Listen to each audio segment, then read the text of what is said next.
few more follow-on questions here. Mr. Walker, in your testimony, you mentioned the report on the energy resilience options and potential solutions for the grid. You said it's nearly complete. When might we see that report? So the final draft was done on the 30th. It's going through final edits, and we'll be presenting the report at the next meeting of the undersecretaries from all the responding agencies, which I believe is next Wednesday. And at that point, we'll be distributing that report. Okay, great. We'll look forward to that. You also mentioned the talking about microgrids, the National Labs work through the microgrid design tool. And you indicated in your testimony here this morning that you had identified some key locations. Can you share with us what you're looking at, and probably as important as where they are is whether or not these microgrids have the support of the local folks there to use the land and basically are signed on to the fact of having this opportunity as opposed to obtaining power from central generation. Sure. The focus on microgrids is diverse. Our initial work on the microgrids was with PRIDCO, which is the Puerto Rican Industrial Development Corporation, who owns 200 pieces of property throughout, industrial pieces of property throughout the island. We were working with them to help facilitate providing better power quality for a number of the industrial customers, particularly those that were out of power, to ensure that the economic vitality of the island remained intact while we were going through the emergency restoration component. In addition to that work that was being done, we're now working with PREPA to identify kind of the last mile, isolated communities where we can do that, and also with FEMA and the Corps for those locations where we had placed generation for critical infrastructure and continue to have generation at those critical infrastructure locations. The idea being that by providing those microgrid capabilities there, the next time an event like Hurricane Maria, which is inevitable, is presented to us, there'll be some level of normalcy that can be established to help facilitate the health and safety of those on the island while we work to go through a restoration effort again. So in that vein, there's been a lot of discussion about the smaller islands off of Puerto Rico, Vieques and Culebra, which you look at them and you say, well, makes total sense that these would be perfect opportunities for the microgrid pilot projects. Can you give me any update, and maybe Mr. Higgins, you might be able to jump in here, or Mr. I can answer the question. Yeah, okay. So, so Vieques and Culebra are being designed to be a microgrid where Vieques will be separated from the mainland initially. There's 2 underground or undersea cables that presently feed it. Those are inactive. There was an RFP that went out for localized generation, diesel generation, that's presently there, with work being done to develop the best microgrid strategy for Vieques and Culebra going forward. So we don't have that strategy identified, whether it is wind-solar combination? There's an RFP that, okay, I'm not sure if it's gone out or is going out with regard to seeking the best information, from providers for those strategies. DOE will be working with PREPA to evaluate the RFP submittals once they're coming in, utilizing the expertise that we have within our national labs on microgrids. Okay, great. Let me ask you, Mr. Higgins, for an update on restoring power to some of the more remote and the more mountainous areas. When several of us on the committee went to Puerto Rico in October, we went out to Barranquitas, pretty isolated in the sense of where it was, and I'll tell you, you are left with impressions of conversations that you have with people at certain places. And a conversation that we had with a young woman who was 5 months pregnant, who was looking across this cut through the earth, this ravine that separated us. The road was taken out, but she was separated from the home that she had just bought and had not been able to move into because of the damage that was done, not to her home, but in order to access her home. And I was thinking about her just a few days ago, and the fact that, okay, she's had that baby by now, hopefully all is well there. But I have wondered whether she was ever able to get back to her house and whether her home has been restored to power. So can you tell me how things are looking there in those central mountain areas and kind of what the plan is? Thank you for the question. You've identified the hardest part of this restoration, and we're down now to where we're getting less than or sometimes only 0.1% additional customers restored on any given day. That's not very many. There were days before when we'd get 0.5% or even 1%. Now, I use that as an example because we still have about 1,500 people out in the field working every single day to restore these distribution customers. That's in addition to the 300 or 400 that are working on the transmission lines, which you just can't put as many people on. There are many, I think, situations like the one you described. There's no question that that's going on. Many of our employees still don't have power because they live in similar places.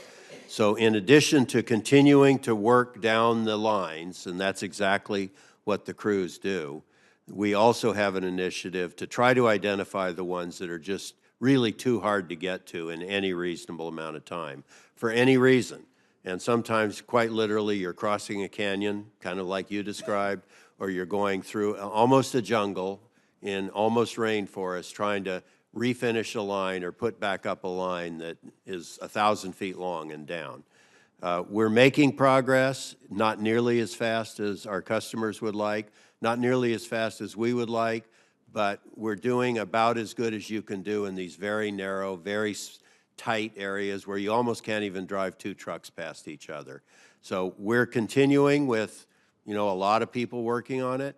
I think we try very hard to, get there as fast as we can. It will never be satisfactory to the person whose power has been out for 7 or 7.5 months. There's nothing we can do to make that better, except continue to work really hard to try to do it. Can you tell me whether, even in these areas where they have been without that power for now 7 months, the schools have been taken care of? They've got generators, so kids are in their schools, aren't they? Please give me that assurance. Yes, ma'am. The school started.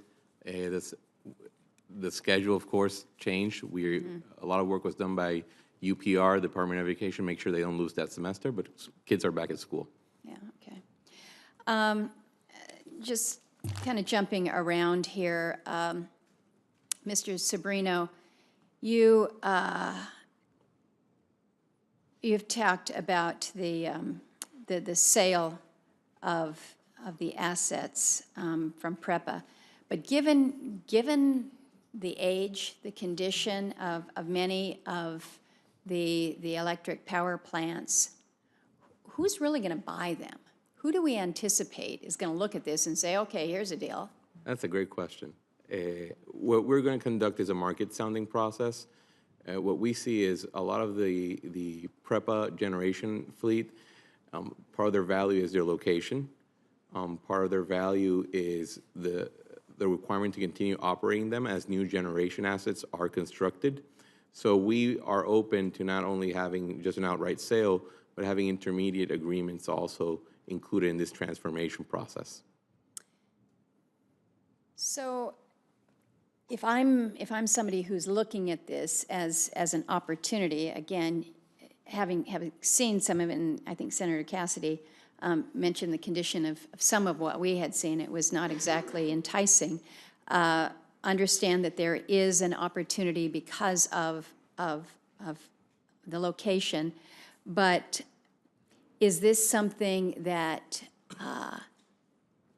decisions on this would be delayed as potential purchasers look to see what really is going to be stood up? There's just so much that is at play right now. You've got FEMA and the Corps who have been in place for these 8 months now. You've got a transition. You've got so much that is moving around, and a great deal of uncertainty. We're talking, Mr. Higgins, you mentioned that part of your responsibility here is to make sure that you've got a grid that is resilient here. You're preparing for the next hurricane season. Assistant Secretary Walker has said that we are not in, quote, a normal state, and that's why we saw this most recent blackout. So we're not in a normal state yet. Hurricane season is, you said, a month away. The Corps is leaving. You've got a transition that's going on that Mr. Higgins has said, it may be, I think you said uncomfortable or a little painful in the process. I just have a hard time believing that anyone is going to view this as a real opportunity to come in and purchase these assets. The process to concession or sale of an asset, what we're working on right now is getting legislative authority in Puerto Rico through our legislature so that we can commence a market sounding and interface with possible investors. What is clear is that whatever happens, there is going to continue being a transmission and distribution service in Puerto Rico. Mm-hmm. And the way that we have found in the past that services like those are depoliticized, are managed adequately, is if we contract a private operator or we provide some kind of long-term concession. What we're trying is to find ways to actually avoid falling in the traps of the past and have a stronger customer-centric system. There are a lot of challenges, Senator. We are not shying away from them. We have asked for help when we need that help, and we invite that help to continue coming to the island.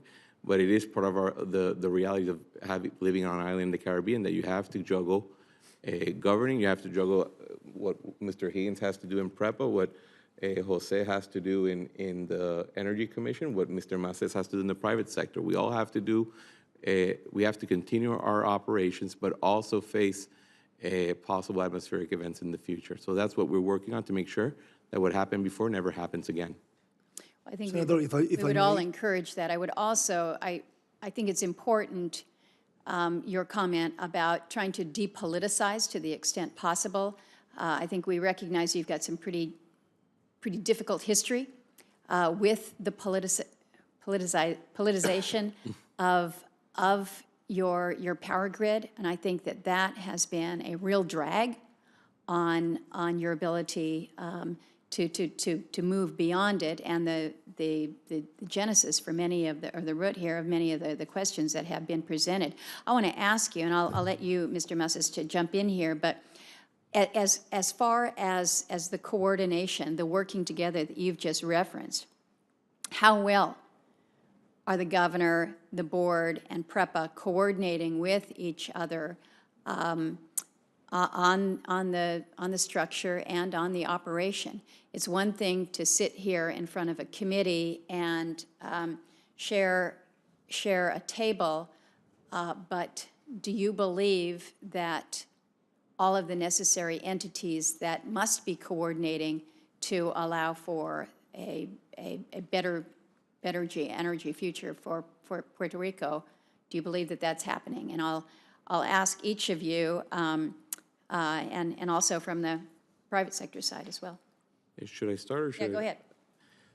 Part of what we did when 2 months after the hurricane to try to enable that coordination, we created that recovery office within the P3 authority. We were following best practices in Louisiana in New York and New Jersey, trying to centralize that coordination effort.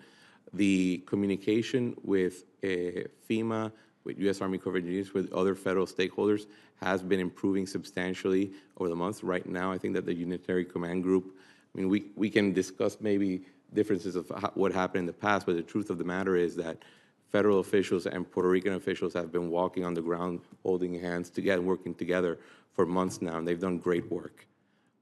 With the Oversight Board in PREPA, PREPA management runs the day-to-day operation. We do have to conduct fiscal and budgetary planning with the Oversight Board. They're included in that process.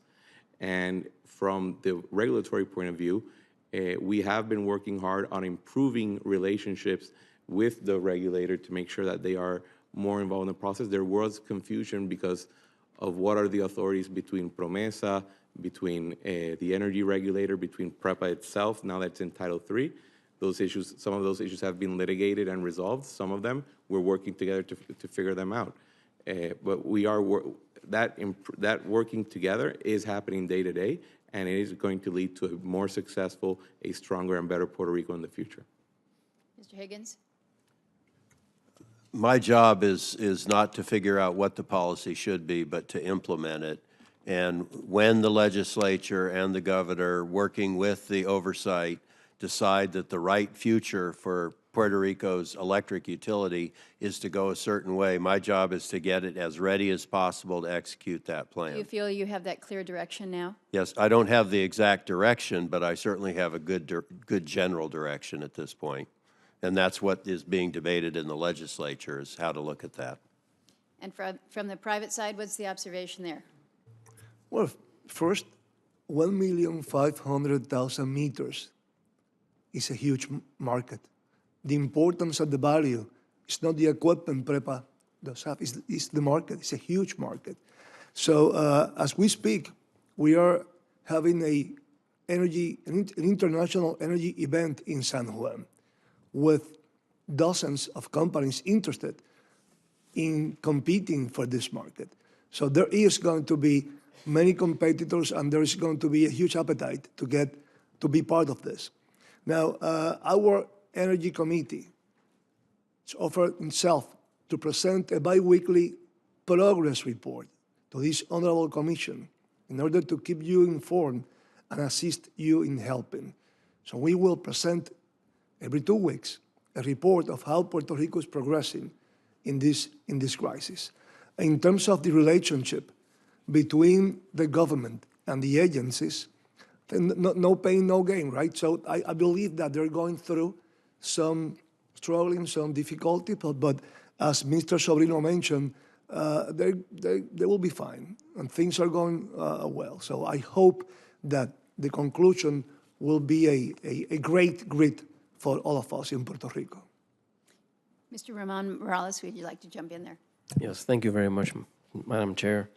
I'm actually encouraged with what I'm hearing today at the hearing. There's still work to be done to delineate responsibilities between all the different agencies. There are many agencies that have either that there's an interaction between the decision-making, and there's overlap between them as well. So we have issues, as I included that as part of the, as an attachment to my testimony, protocols that we established so that we could work with the Fiscal Oversight and Management Board so that we can mesh our responsibilities so that we don't step on each other's jurisdictions. And we have started conversations with Mr. Sobrino and the government there is the policy starts within the government, starts within the governor and the Commonwealth legislature. It delegates to different entities in this regard on the energy policies, the implementation of the policies, the responsibility that they are implemented relies on the Energy Commission and PREPA to carry out those policies or whatever future transformation takes place. But I'm encouraged with what I'm hearing. I hope that this conversation keeps happening, that we're able to delineate where we are all supposed to operate for the benefit of the people of Puerto Rico. Very good. I had one more question, and this was prompted from your comments, Mr. Higgins, about this RUS national standard. that you mentioned for construction going forward, is that standard what is being utilized now as we are operating under these new provisions within the Stafford Act that we just authorized recently? Or how does this RUS national standard fit in? Senator, what we did in restoring the system so that people had power was to put it back the way it was, which was designed to a lot of standards that had evolved over many years. But they were standards, but they were not standards that were generally adopted throughout the United States, but they were professionally competent standards. What we've now said, based in part on the findings of difficulties that were encountered during the aftermath of Hurricane Maria in having material issues, different voltages, issues with linemen who came from the other states to know exactly what they were encountering. We have said we are now going to reconstruct the system, and all new construction would be to this new national standard, which exists already, a national standard new to us called the Rural Utility Standard. And that will identify all the things, the practices that need to be met as we reconstruct things in the system, not simply put the power back on, but as we rebuild the system to be more resilient, to be more able to withstand. I understand all that, but what you've just said is we're rebuilding twice.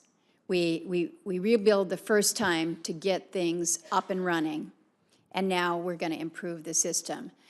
It was my hope that with changes to the Stafford Act that we would do it once. Now, I understand logistically that the immediate need after an emergency is to get power back to the people.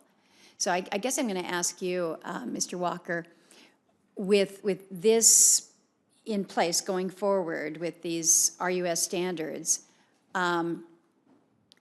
does this meet what you thought we needed to do with addressing the Stafford Act limitations? The Stafford, no, Senator. The components of the Stafford Act get into being able to redesign Right. in very short time and make those decisions to install. In having spoken with Mr. Higgins about the RUS standards over the last several weeks, this is an establishment of a standard that will be incorporated for new projects as they go forward. The resiliency that needs to be built into the system comes from a number of different things. Standards is simply one component on a going forward basis, but the design and how certain components are integrated, so where the generation is, what type of construction is used on certain poles that are going to be subjected to a certain type of winds during a hurricane, the ability for the system to disconnect itself and reaggregate itself through things like reclosers. Things like that are not components that are going to be impacted by the RUS standards. The RUS standards simply will define things like, standard pole size, how certain poles are guide, certain transformers. I know that Mr. Higgins had, one of the things that we struggled with when we were going through the emergency restoration component was the disparity of the different types of voltages and how they didn't match up with responding utilities. So what would be a typical voltage in the United States in the mainland, so that when those crews move from the mainland down to Puerto Rico or USVI, they can bring their own stock with them and replace it. In this instance, they could not because of some of the voltage standards in Puerto Rico. So those are the things that when you look at resiliency on a much more holistic basis, there's a lot of components that go into it. And a lot of it's the design capabilities. Utilities, typically always have a standard that is utilized by their company. So it's not, this would be in step with moving towards resiliency. It's just, it's a big island. It's 3,500 square miles, and there's lots and lots of infrastructure. So it will take a period of time to transition through all of those components. But there are and we're working very closely with PREPA, there are opportunities for resiliency through design and through microgrids and utilization of different technologies and resources to expand the capabilities of the system. Let me, and this may be both Mr. Higgins and Mr. Alexander, in terms of the materials that we have sitting in the warehouses, whether they're in the core or whether they're going to be transferring over to you. Do these materials meet what you will need to match up with these RUS national standards? Yes. As we change voltages and do some other things over time, we'll have to get new equipment to replace that. But the things that have been brought back in are adequate to allow us to operate until we make changes in the future. If a voltage is set at a certain level for a structure, you can't use just any other piece of equipment. You must use one that is adequate for that voltage. And so many of the things that we'll have to do in the future will require different equipment to be installed. But I will endorse what Mr. Walker said. Resilience is about not just design, but also design philosophy, operating philosophy. Many things have to be done. That work's really just starting. Okay, so this stuff that you're going to be receiving is material that you'll be able to use. We will be able to use it. It'll take years and years for the system to be completely rebuilt. Got it. So I always hate it when I am asked the question, give yourself a grade on your performance. It's always much easier to be the teacher and give you the grade, but this is National Teacher Week. So I'm going to ask you each to give yourself a grade on how you feel the rebuild, the response 7 months after with regards to the disaster in Puerto Rico. I'm going to make it easier on you and suggest that it not be a letter grade, but let's go back to elementary school where you're given an O for outstanding, an S for satisfactory, or an N for needs improvement, or an incomplete. That's always a good one. Mr. Walker, we're going to start with you. O plus, Senator. There you go. O plus. Mr. Alexander? It's incomplete. Our goal was always 100%. That's fair. Mr. Sobrino? Ma'am, there's been a lot of tests. I think we've aced a couple. We've passed others, and there's need for improvement in some of those as well. There's part of at the end of the day, the overall test of rebuilding the island, that's still incomplete. But it is a process, and there are a lot of tests in it. Very good. Mr. Higgins? You didn't say work in progress was another choice, did you? Needs improvement, incomplete. I think PREPA's response has gotten better and better as time has gone on. I'm fairly new, so I can't take credit for any of that. For myself, I'm at the needs improvement stage because we still have a lot to do. I think PREPA has learned a great deal about itself and about what its responsibilities are. I would say overall, especially fairly early, needs improvement and beginning to get almost to satisfactory, but it won't be satisfactory until every customer's back in service. Good. Mr. Ramon Morales? It needs improvement, definitely needs improvement. I feel we have wasted 2 years. The commission was created in 2014, and we did a lot to get PREPA up to a much better standard to what it is. Definitely the hurricanes have affected the performance of PREPA. We were in the process of establishing performance metrics for PREPA before the hurricane hit the island. Now here we're see KPIs being thrown around, which I'm happy to see, but I feel we have wasted too much time. We still are incomplete on the effort to restore power, and there still needs a lot of improvement. Mr. Massas? Before Maria, a very poor job in having a good electrical grid. Yes, indeed, Mr. Roman is right. The Energy Commissions contribute heavily in terms of high-end standards in PREPA.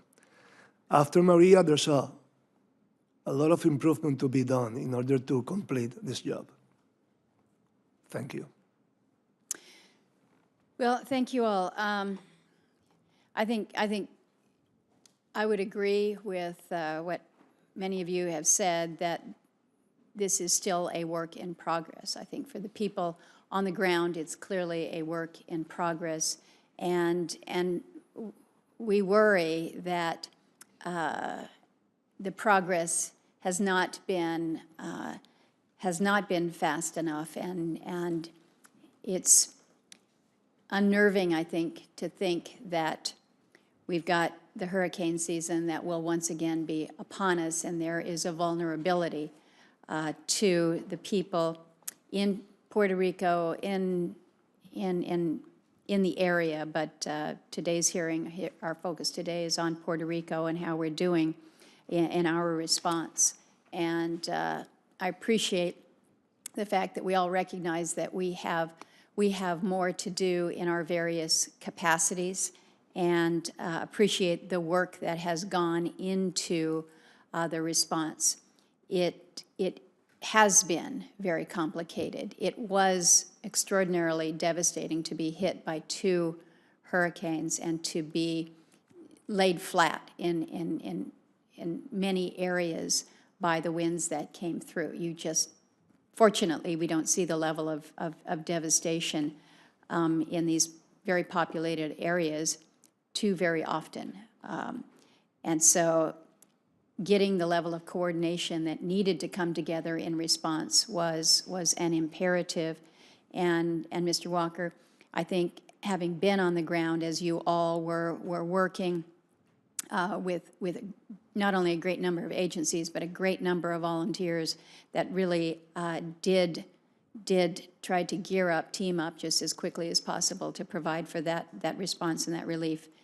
It is recognized that it was a considerable challenge, and you were doing so in an area where you had a system that was troubled to begin with, and so a whole host of issues that have just led to us having this second hearing now within a 6-month period following the disaster.